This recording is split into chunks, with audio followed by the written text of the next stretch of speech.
Olá, bom dia a todos e todas que nos assistem nesta manhã de domingo.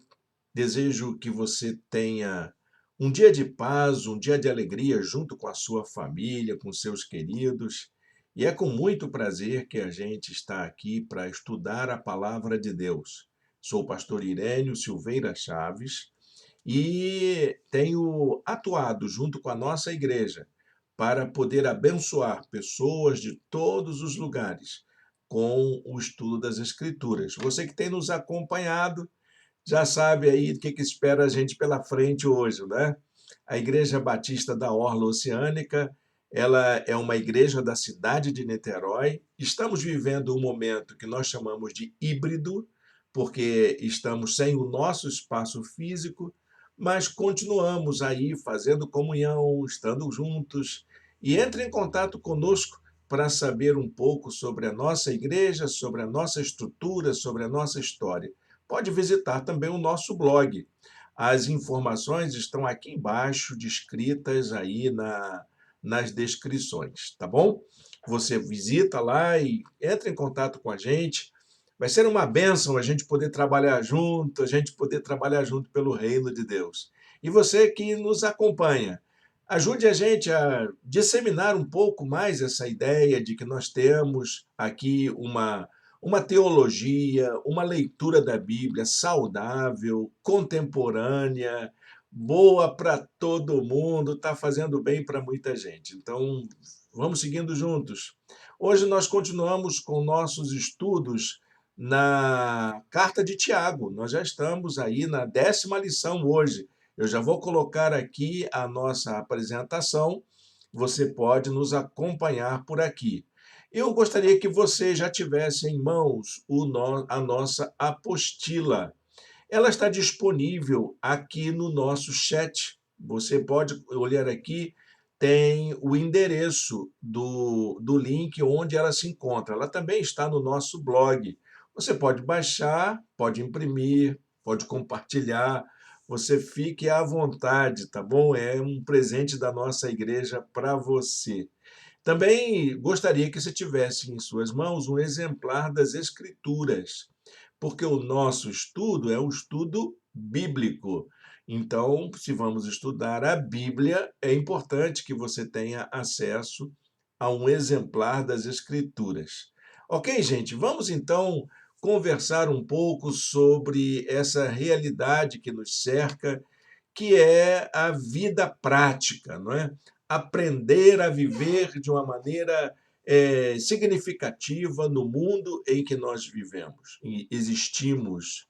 Essa era a intenção de Tiago com sua carta. Ele escrevia para os membros da igreja. E nós estamos seguindo esse estudo tópico por tópico da carta.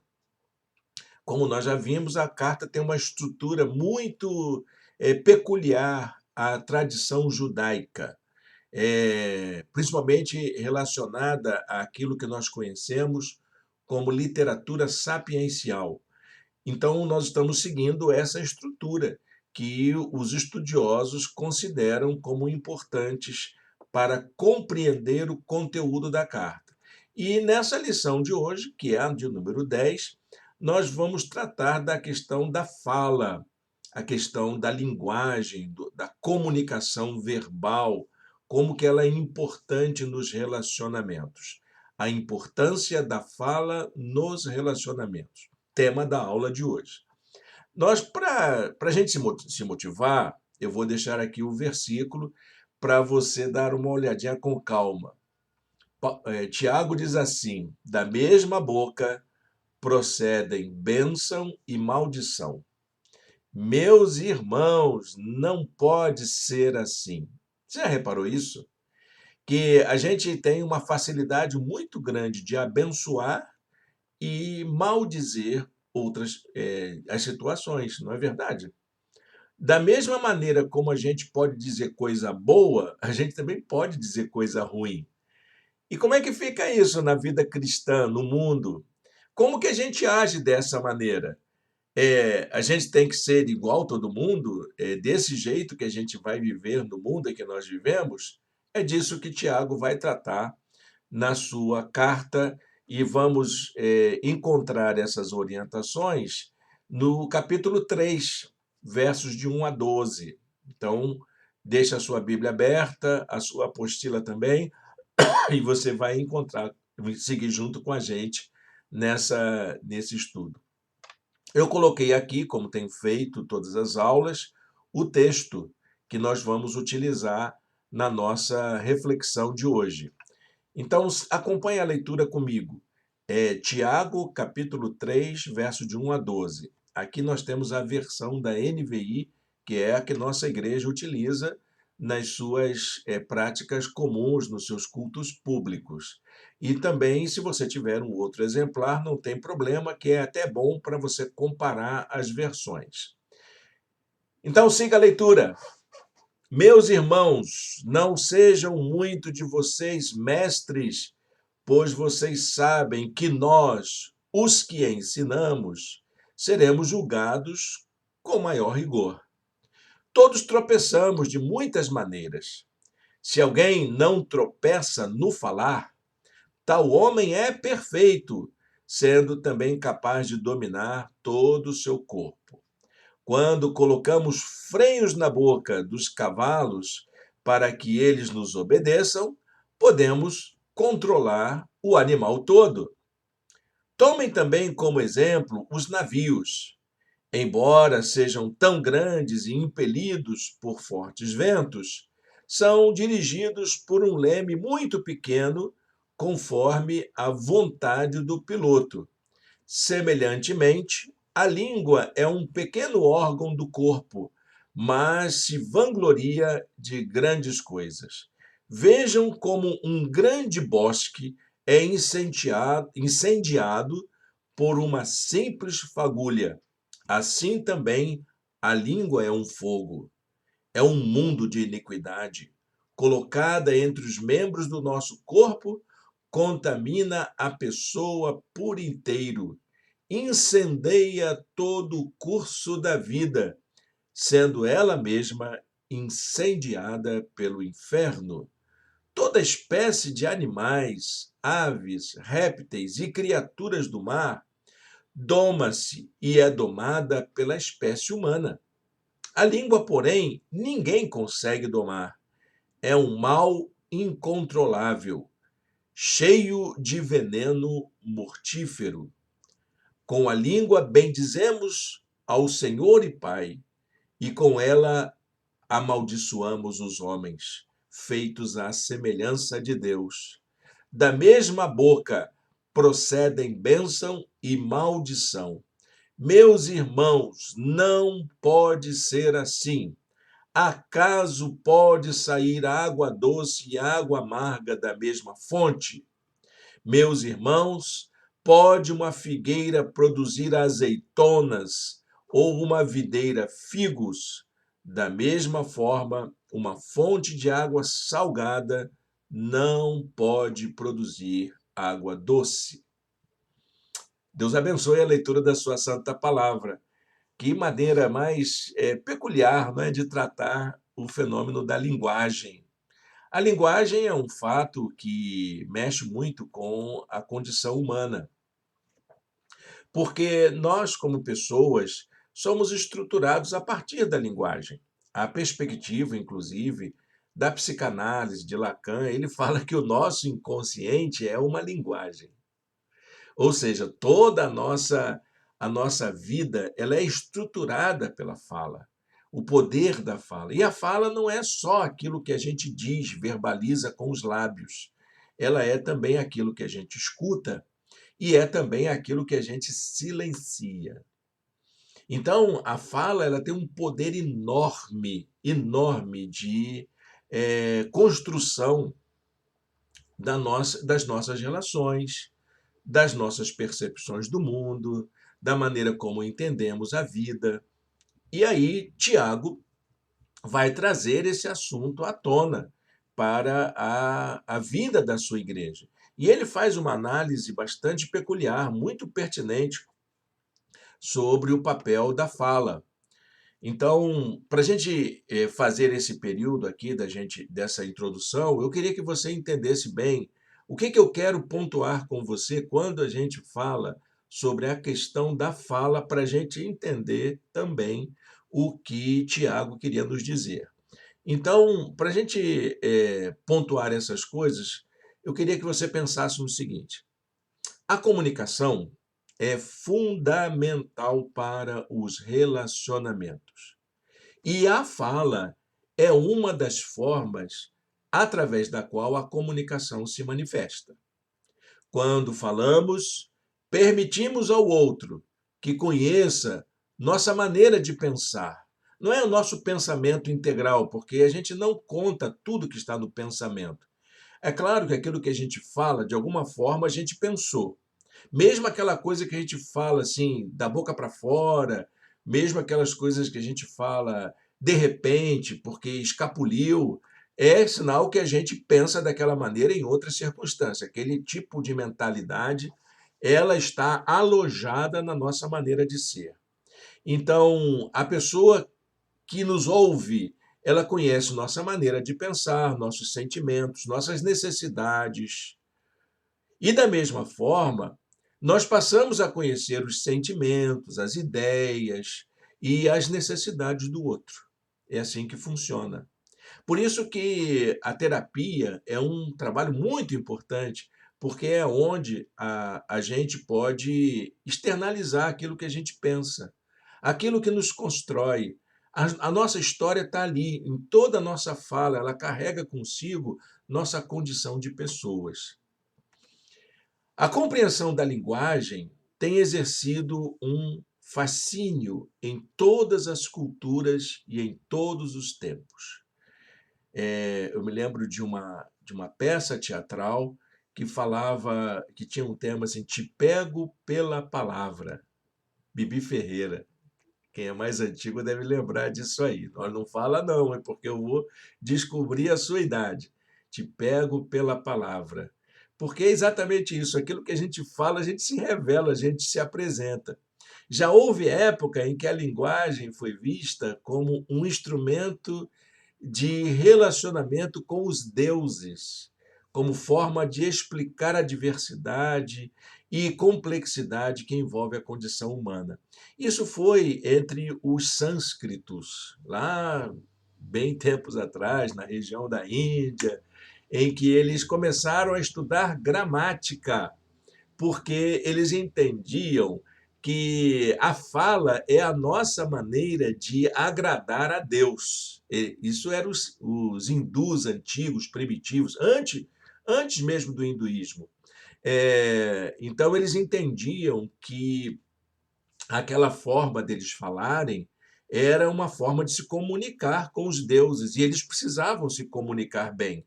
Então, eles precisavam aprender a falar corretamente para que os deuses pudessem entender corretamente. Daí surgiu a gramática, viu, meu querido, minha querida? Como é que os caras tiveram essa ideia? Foi lá entre os hindus querendo agradar aos deuses, inventaram a gramática. É isso mesmo, não foram os gregos que inventaram a gramática, não. Os gregos inventaram uma forma de fazer gramática diferente, que eu acho que é legal a gente pontuar aqui, porque os gregos entenderam que a gramática era como as nossas relações. Então, eles comparavam a gramática através dos sistemas de posicionamento do exército. Como eles eram um povo guerreiro, então eles entenderam que para conquistar alguma coisa, precisavam organizar a fala como se fosse um exército, como se fosse aquela sequência de batalhões, né, que o exército sai em desfile para poder conquistar. Olha, isso tem até hoje nos nossos dias atuais. Chama-se sintaxe. Você já estudou isso, não é?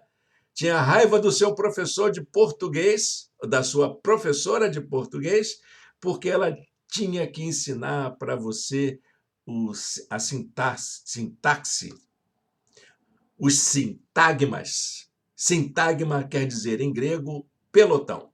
Tá bom? Então, é uma sequência após a outra.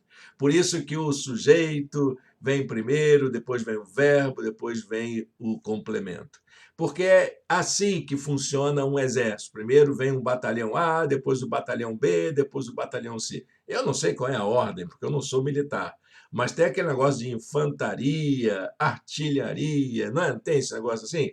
Então, é mais ou menos isso que os gregos entenderam dessa organização sintagmática da língua. Bom, vamos encerrar aqui os nossos ensinos sobre gramática, linguística. Nós queremos entender esse fenômeno da fala que nos inquieta tanto. Houve culturas que procuraram descrever a língua na tentativa de encontrar a forma perfeita de se comunicar com a divindade, com o fim de agradá-la e até mesmo de acalmá-la. É o caso dos hindus. No entanto, somos herdeiros de uma compreensão motivada pela cultura ocidental que tem desenvolvido, desde o tempo dos gregos antigos, um modo de tratar a linguagem em relação à razão humana, considerando a linguagem como expressão do pensamento. Então, os gregos, eles tinham essa ideia de que aquilo que a gente fala, a nossa mente já pensou. A fala é a expressão do pensamento. Pensou, falou. É isso que os gregos trouxeram como contribuição. Então, a palavra está associada ao poder humano de criar. Está ligada à magia, como, por exemplo, a linguagem poética, a um encantamento, a arte de seduzir, a arte de convencer as pessoas. Eles tinham até um sistema chamado de eris. A eris era um exercício de retórica para poder aniquilar o adversário com o poder da palavra, eliminar no sentido de matar mesmo o outro. Os textos antigos sobre a criação do mundo em todas as culturas falam que tudo se formou através do poder da palavra, inclusive o nosso Gênesis. O que faz com que a linguagem exerça esse fascínio sobre o homem vem da possibilidade de, através de uma língua socialmente compreendida, dar nome às coisas, relatar o que aconteceu, prever o que poderá acontecer, interpretar a realidade, trocar ideias e, ao mesmo tempo, imaginar uma outra realidade. Essa é a linguagem tem esse poder todo aí que a gente sabe. A linguagem é importante, porque na sociedade, é importante porque ocorre na sociedade. E é ela que orienta a visão de mundo dos falantes. Então, você lê uma fake news na sua rede social, ali ele está numa expressão linguística. E aquilo interfere na sua maneira de pensar. E quando você emite uma opinião, isso também interfere na maneira de pensar dos outros. Foi assim com a gente foi educado pela autoridade dos nossos pais, que aquilo que eles nos orientaram, nos ensinaram, serviu como verdade para a nossa vida. Foi também a palavra dos nossos professores, que nos orientaram dessa maneira. Então, a palavra, quando ela é emitida pela autoridade, ela cria uma maneira de pensar. Então, a palavra está relacionada tanto com a inteligência quanto o comportamento humano, ao ponto disso possibilitar a ampliação do esclarecimento a respeito de quem nós somos como humanos, o universo das nossas atuações como seres humanos, a capacidade do espírito humano. E é aí que Tiago entra. Tiago entra exatamente nessa maneira de compreender. Ele faz uma avaliação da linguagem nessa perspectiva humana, como um poder humano extraordinário que todos nós temos nas nossas mãos. Viu, meus irmãos e minhas irmãs, nós temos um poder extraordinário nas nossas mãos, o poder de convencer, o poder de consolar, o poder de seduzir, o poder de trazer uma vida melhor, um poder também, e a gente pode dizer isso, né? O poder de amaldiçoar pessoas, de arrasar com a vida do outro, como no bullying, por exemplo. Então, a gente tem nas nossas mãos um poder extraordinário. Então, ela é exatamente uma atuação que depende das intenções com as quais nós a utilizamos. Então, é isso que nós vamos ver em Tiago, tá bom, gente? A intencionalidade da fala. É disso que ele vai tratar.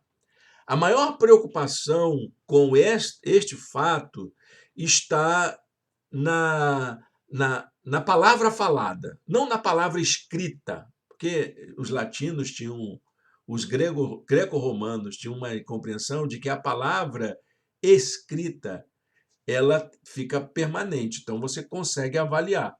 Mas a palavra falada, ela se esvai e deixa os seus rastros. Então, a palavra falada, ela demonstra o nosso caráter, porque é aquilo que a gente fala que diz respeito a quem somos. Aquilo que a gente escreve pode ser um fingidor, né? Como disse Fernando Pessoa. O poeta é um fingidor. Que ele escreveu, ele botou uma coisa ali que não é exatamente a expressão do que ele pensa, mas a sua intencionalidade em fazer a gente pensar. Então, isso tem a ver com a relação entre aquilo que falamos e aquilo que praticamos, que ele já tinha se preocupado no tópico anterior, no bloco de informações anterior.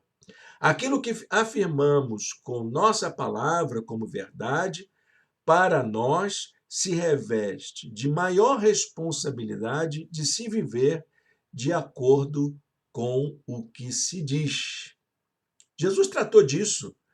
Ele disse: seja o seu sim, sim, e o seu não, não. O que passar disso vem do maligno. Então você precisa de uma certa sinceridade, de uma certa reflexão, de ponderar os seus pensamentos, saber aquilo que está orientando a sua fala nos dias atuais. Se isso não é produto de uma formação equivocada, de uma interpretação errônea sobre a realidade, ou até mesmo a influência de um poder maior sobre a sua vida. Qual é o poder que está interferindo na sua maneira de pensar? Olha que quanta coisa que a fala tem dentro de si. O que falamos abre uma possibilidade de significados e de interpretações. Eu vou usar aqui uma figura da dialogia. Dialogia é um termo criado por Mikhail Bakhtin, é um linguista, um crítico literário importante do nosso tempo, e ele diz, então, que a dialogia ela depende de dois sujeitos. Então, faz de conta que isso aqui é um sujeito, sujeito A. Aí você vai fala uma coisa, isso assim, assim, assim. E aqui tem o sujeito B que te ouve. Ele não é passivo, como queria a teoria da comunicação. Esse sujeito B, ele é ativo, ele pensa, ele interpreta e ele produz significados. Então, a comunicação, a fala propriamente dita, não é o ato de um sujeito A que fala para um sujeito B. Muito pelo contrário, é um sujeito A que produz significados para um sujeito B que produz significados. A gente está pensando. Eu me lembro de uma expressão de um orientador de casais. Então ele dizia assim: o que é a fala no casamento? Isso é uma coisa muito simples, né? Ele disse: a fala no casamento depende de 6 etapas. 6 etapas. Preste bem atenção nisso. Primeira etapa, você pensa em falar uma coisa. Segunda etapa, você consegue falar alguma coisa. Terceira etapa, a pessoa com quem você se relaciona, o seu cônjuge, Escuta aquilo que você falou, não o que você pensou. Escuta aquilo que você falou. Quarta etapa, ela pensa em falar uma coisa. Quinta etapa, ela consegue falar alguma coisa. E a sexta etapa, você escuta o que o seu cônjuge falou. Entendeu, gente? 6 etapas. Tudo isso numa velocidade enorme. Uma velocidade enorme, rapidamente, como se fosse assim, um acender e apagar de luz. Então, isso tem a ver com o modo como somos constituídos como sujeitos. A maneira como expressamos nossas ideias, pensamentos e sentimentos tem a ver com a maneira como somos constituídos. Nós somos sujeitos produtores de significados. Nós queremos explicações para as coisas. É isso que nós somos. E a fala revela isso, né? Nossa fala é carregada do conjunto de coisas que acumulamos ao longo da nossa experiência. Nossa gramaticalidade. Né? Uma criança, por exemplo, não diz eu sabo. Ela não diz isso à toa, porque ela está aprendendo. Ela está construindo uma gramática no seu pensamento.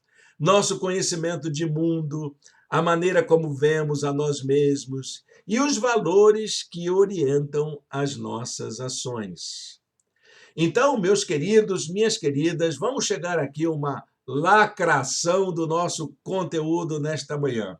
A perspectiva judaica que Tiago está utilizando aqui era de que a fala é carregada de ambiguidade. O que é isso? A fala ela tem uma ambiguidade. A palavra pode matar e pode construir. Ela pode aniquilar e pode abençoar. Ok, gente? Não pensem de outro modo. É isso que Tiago está carregando. Pela força da palavra, pode-se promover o bem ou o mal. Tanto pode trazer ânimo como destruir uma vida. Ele está usando essa perspectiva que o judaísmo já trazia na literatura sapiencial. E é interessante que essas informações de Tiago estão muito presentes no livro de Provérbios. E nessa aula de hoje eu vou lembrar muitos provérbios que estão relacionados com isso que acabamos de ler na carta de Tiago, capítulo 3, versos de 1 a 12. A Bíblia diz assim: a língua tem poder sobre a vida e sobre a morte. Os que gostam de usá-la comerão do seu fruto. Olha Provérbios aí, 18, 21. Há palavras que ferem como espada, mas a língua dos sábios traz a cura. Então é nessa perspectiva que Tiago vai começar a apresentar o problema da fala na vida da igreja, na perspectiva de uma ambiguidade. O poder da palavra é algo que é extraordinário, mas pode ser tanto para o bem quanto para o mal. Por essa razão, então, Tiago adverte para a atitude de se apresentar como um mestre ou dono da verdade. Quando eu quero assim como, mas eu vou falar a verdade para você. Olha, gente, deixa eu falar uma coisa aqui. Eu tenho a maior suspeita de quem diz que vai falar a verdade. Aquele que acha que é dono da verdade. A verdade não é um bem de ninguém. Ela não foi nos dada como uma propriedade nossa. A verdade, ela é divina e só tem acesso a ela quem tem relação com Deus, não para a gente se apropriar dela como se fosse nossa, como se a gente fosse o dono da verdade. Não existe um ser humano sequer que possa dizer que é dono da verdade. Ok, gente? Bom, tô calmo, viu, gente? Deixa eu voltar aqui no meu estudo calmo aqui.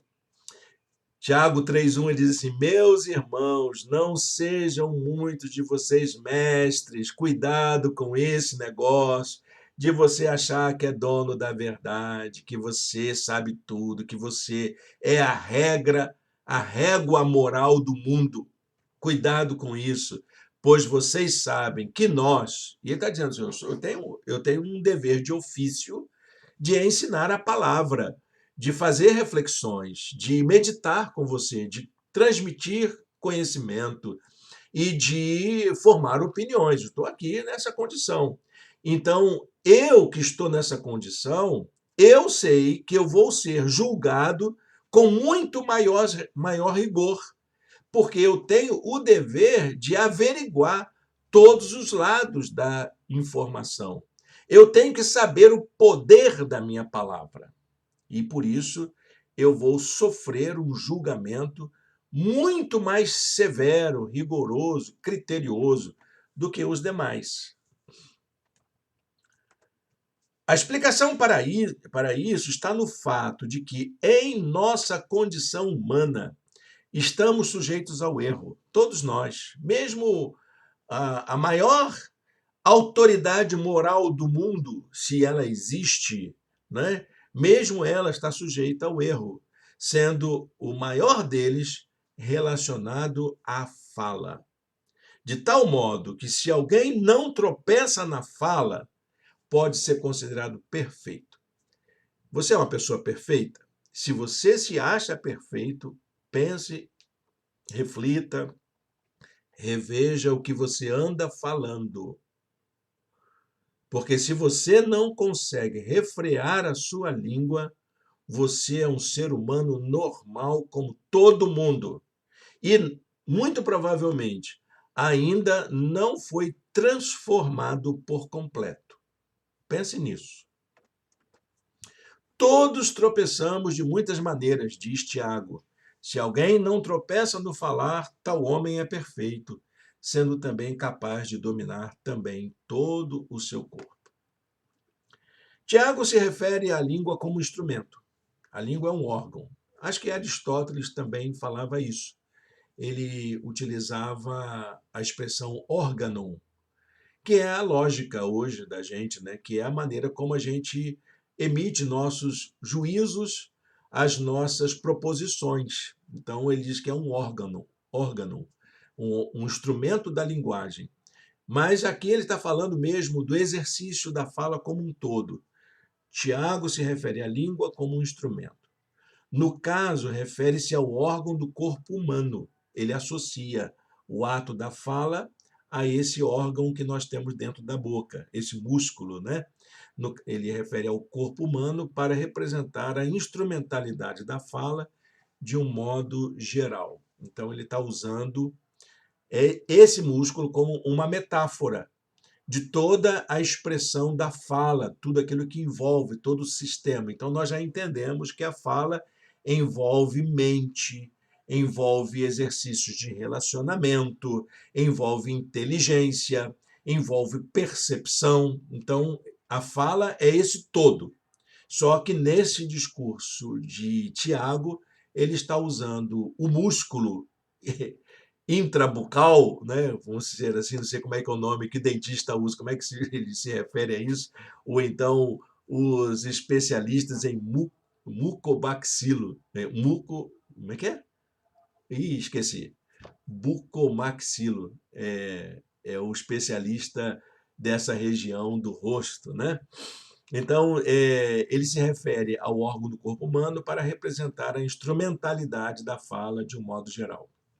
Tiago 3,5 demonstra isso com muita clareza. Semelhantemente, a língua é um pequeno órgão, esse músculo aqui, mas se vangloria de grandes coisas. Vejam como um grande bosque é incendiado por uma simples fagulha. É um órgão pequenininho, né? Mas contamina todas as relações, o mundo inteiro. Ele incendeia o mundo. Aí, então, depois de feita essa compreensão de onde Tiago tira suas ideias, como que a gente pode entender melhor, vamos fazer uma análise do texto em si. Primeira coisa que ele vai tratar sobre o mau uso da língua. Como que nós, como cristãos, podemos fazer mau uso da língua? Bom, a linguagem é uma faculdade humana, já vimos aqui, é através dela que nos relacionamos uns com os outros.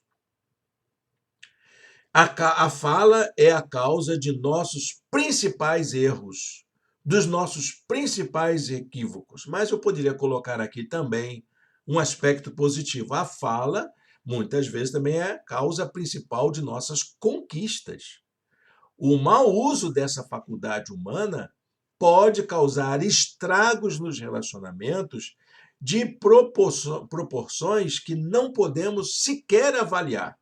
O que pode acontecer numa fala mal colocada, num pedacinho só que foi dito num dado momento, assim, ingenuamente, e o outro recebe isso como uma palavra mortal para a vida dele. Eu já vi muitos casos assim na igreja. Muitas pessoas sofrerem, muitas pessoas carregarem mágoas para a vida inteira por causa de uma palavra, de uma frase que foi dita num único momento da vida que causou a vida inteira. Olha, meu querido irmão, irmã, você que é pai, você é mãe, você não imagina o que bate na cabeça do seu filho quando você diz para ele, você não presta. Olha, mas que palavra dura que isso pode acompanhar a vida da criança o tempo todo, até ele envelhecer, até ele conseguir se livrar dessa fala ruim que o pai soltou às vezes, o pai ou a mãe soltou às vezes ingenuamente, porque ouviu isso quando era criança também, mas solta naquela hora mais imprópria, mais encarregada de sentimentos, mais inadequados para um dado momento. O livro de Provérbios lembra a gente o seguinte: quem é cuidadoso no que fala, evita muito sofrimento. Guarde isso para você, meu irmão, minha irmã. Quem é cuidadoso no que fala, evita muito sofrimento. Tiago não analisa os meios pelos quais o mau uso da língua pode ser exercido. Ele apenas faz uso de metáforas que exemplificam as possíveis fontes dos problemas. Tem várias metáforas. Vejam aí quais são as metáforas que ele usa.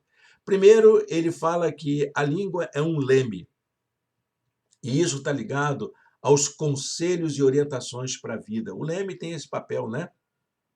De guiar o barco por onde ele vai. É um instrumento pequeno, vira para um lado, o barco vai para o lado que ele está indicando e vai para o outro. Então, é assim que funciona a língua também. Ela orienta a nossa vida. A língua é como um fogo, que é o problema da influência. Ele se propaga. A língua, ela pode produzir efeitos devastadores por onde ela passa. A língua é um mundo de iniquidade. É o problema da maledicência. Quanta maldade pode existir numa fala? Quanta maldade pode existir numa fala? O quanto isso pode causar até mesmo revoluções. A língua é um mal irrefreável, que é o problema da falta de graça nas nossas falas, nas nossas conversas, na maneira como nos tratamos como pessoas, a maneira como chamamos o outro, a maneira como tratamos com carinho as pessoas que nós amamos e até as pessoas que nós não amamos tanto. A língua é um mal irrefreável. Existe um conselho da palavra de Deus que precisamos levar a sério quando tratamos da questão da fala. Colossenses capítulo 4, verso 6, o apóstolo Paulo diz assim: o seu falar seja sempre agradável e temperado com sal, para que saibam como responder a cada um. Que palavra legal, né? Sua fala, como é que tem que ser, meu irmão, minha irmã? Tem que ser agradável, a palavra doce, meiga, e ela tem que ser temperada com sal. Sal por quê? Porque nós somos o sal da terra, não é, meu irmão, minha irmã? Somos a luz do mundo. Eu tenho que demonstrar que eu sou de Jesus naquilo que eu falo. Entendeu, meu irmão, minha irmã? Não é a questão moralista aqui, não. Não quero moral aqui, não. Ah, você deve falar isso, deve falar aquilo, não deve falar aquilo. Não estou querendo ser moralista, não. Mas o apóstolo Paulo tem essa orientação muito bacana, que é essa expressão que a nossa palavra tem que ter graça, tem que ter presença de Jesus naquilo que a gente fala. Então, vamos caminhar agora para encontrar o que Tiago diz sobre as atitudes que podemos ter para com a fala, para com o uso da linguagem. Ele já tinha dito até anteriormente o mal que ela faz. Mas ela faz bem? Vamos ver o que ela faz, então? Como vamos usar bem a nossa linguagem? Pensar antes de falar. Você precisa fazer isso. Entendeu, meu irmão, minha irmã? Como a fala é uma expressão do pensamento, reveja os seus conceitos, reveja as suas ideias, pense antes de falar. Se você tiver que soltar uma palavra, segura um pouquinho, conta até 10, o famoso contar até 10, e repensa naquilo que você está sentindo. Há expressões do pensamento muito importantes. Primeiro, o ato de escutar. Quem escuta é sinal que está pensando naquilo que vai falar. Observe.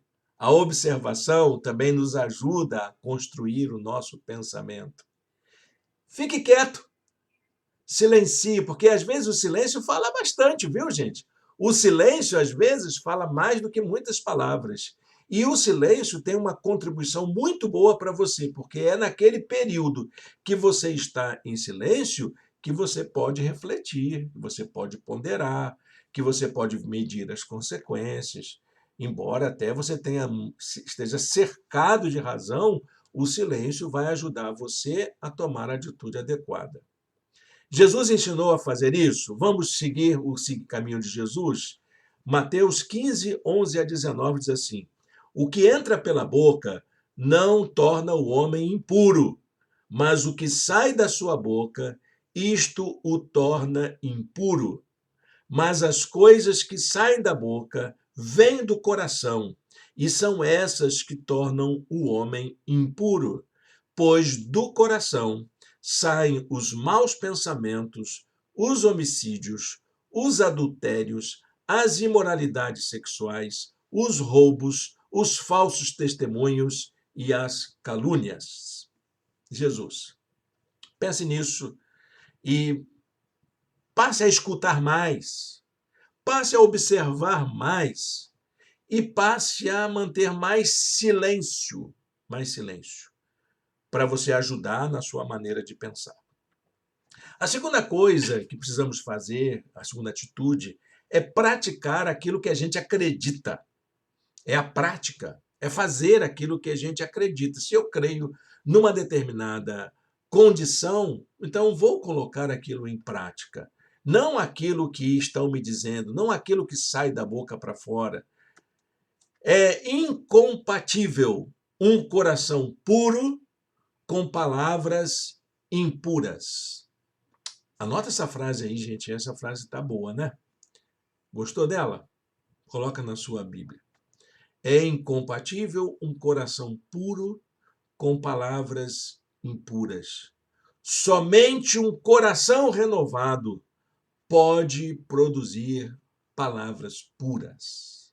É preciso mudar o coração, restaurar a vida, se você anda falando muita bobagem por aí afora, né? Metáforas que exemplificam isso. Uma fonte não produz água doce e salgada ao mesmo tempo. Isso é uma metáfora importante, né? A incoerência de um lábio que glorifica a Deus, mas agride ao próximo. E Tiago diz também que uma figueira não produz azeitona. Que bacana isso, né? Você não vai procurar azeitona numa figueira. E nem uma videira produz figo. Cada árvore produz frutos conforme a sua natureza. Se você é um cristão, você não pode falar palavras que não coadunam com o evangelho de Jesus. Claro que você está livre para falar o que quiser, isso é verdade, né? Mas pense bem aquilo que você anda falando. Provérbios capítulo 25, versículo 11. Como maçãs de ouro em salvas de prata, assim é a palavra dita a seu tempo. Palavras sábias têm o lugar certo, o momento certo, e sai dos lábios certos. Seja o lábio certo para a sua família, seja o lábio certo para os seus amigos, para os seus colegas de trabalho, de escola, seja o lábio certo. Pondere, pondere naquilo que você vai falar. E, em terceiro lugar, nós precisamos aprender a falar para abençoar, não para amaldiçoar, né?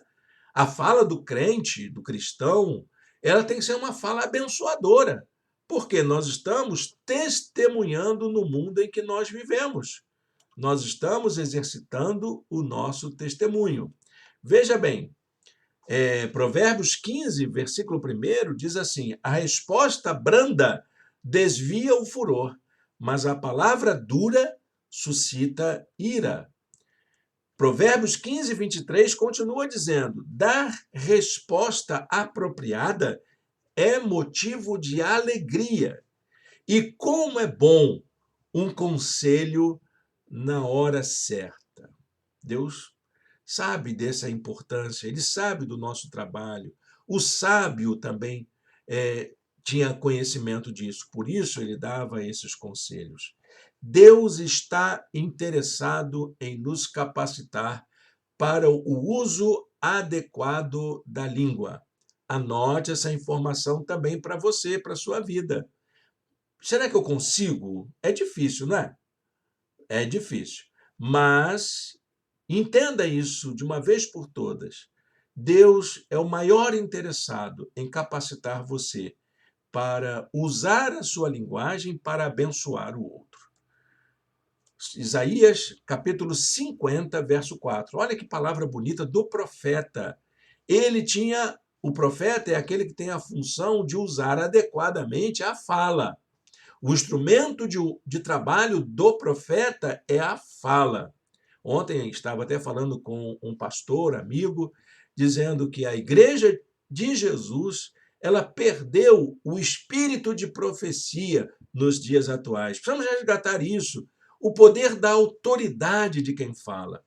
E aí, a oração de Isaías, dizendo: o soberano, o Senhor, deu-me uma língua instruída para conhecer a palavra que sustém o exausto.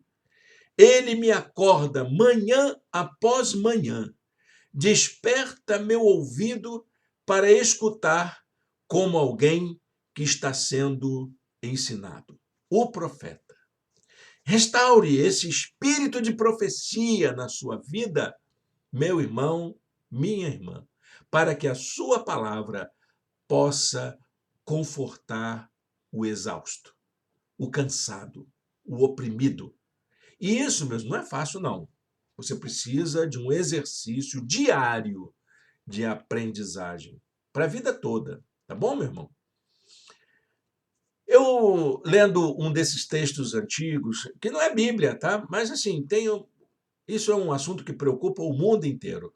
E numa revista de orientação de carreira, que é a revista Você S.A., muito antiga, ela é do ano de 2000, eu encontrei um texto que eu guardei nos meus apontamentos, no meu arquivo de ilustrações. Diz assim: vigiem seus pensamentos, porque eles se tornarão palavras.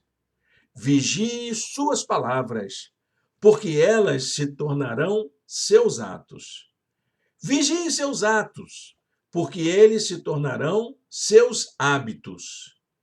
Vigie seus hábitos, porque eles se tornarão seu caráter. Vigie seu caráter, porque ele será seu destino. Não sei quem escreveu isso não, mas essa poesia, não é?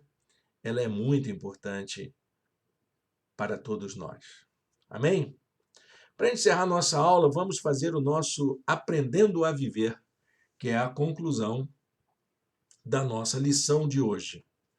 Aprender a fazer o bom uso da fala é indispensável para uma vida significativa no mundo. Saber ouvir e saber falar são atitudes que resultam de uma consciência de missão.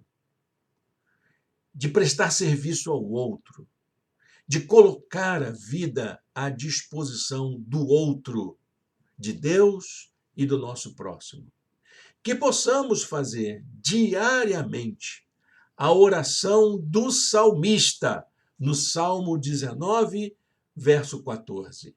Que as palavras da minha boca e a meditação do meu coração sejam agradáveis a ti, Senhor, minha rocha e meu resgatador. Amém? Deus abençoe sua vida. Tenha um domingo de paz e de alegria na presença do Senhor com essas ideias que nós colocamos aqui. Convido você a orar comigo nesse momento.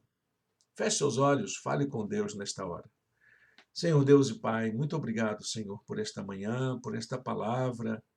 Ajuda-nos, ó Deus, a sermos bons administradores de nossa fala, do uso de nossa linguagem, da maneira como nos relacionamos, como abençoamos pessoas. Ajuda-nos, ó Deus, a termos palavras cheias de graça e temperadas com sal para abençoar a vida dos nossos familiares, dos nossos amigos, dos nossos colegas, das pessoas por onde passamos. Dá-nos a tua bênção nesta manhã, em nome de Jesus. Amém. Amém, meu irmão, minha irmã, você que está nos acompanhando. Quero dar algumas orientações sobre o trabalho da nossa igreja. Hoje, às 18 horas, teremos a apresentação da segunda mensagem da série Reaprender a Viver. Interessante, não é? Aqui na Escola Bíblica à Distância, nós estamos aprendendo a viver com Tiago. E à noite, às 18 horas, nós vamos ter mais uma lição baseada na experiência dos heróis da fé. Aqueles heróis que estão na Bíblia. E nós verificamos que aqueles heróis que estão na Bíblia são tão humanos quanto a gente. O que a gente faz quando a gente perde o sentido da vida? O que a gente faz quando a vida perde totalmente o significado para nós? Então, esses heróis do passado, eles também passaram pelas mesmas angústias, pelos mesmos temores que nós temos nos dias de hoje. E nós vamos aprender com eles como é que eles superaram. Então, vem com a gente, não é? Reaprender a viver. Aquela alegria perdida, aquele entusiasmo perdido que nós tínhamos no passado, aquele fogo que nos animava como cristãos e cristãs na nossa jornada de fé, ela precisa ser trazida de volta, né? Precisa ser trazida de volta. Então, vamos reaprender. Logo mais 18 horas, a transmissão da mensagem será somente no canal do YouTube, nesse canal do YouTube. Nós vamos divulgar nas redes sociais, mas queremos que você nos acompanhe, nos ajude a compartilhar essas ideias também.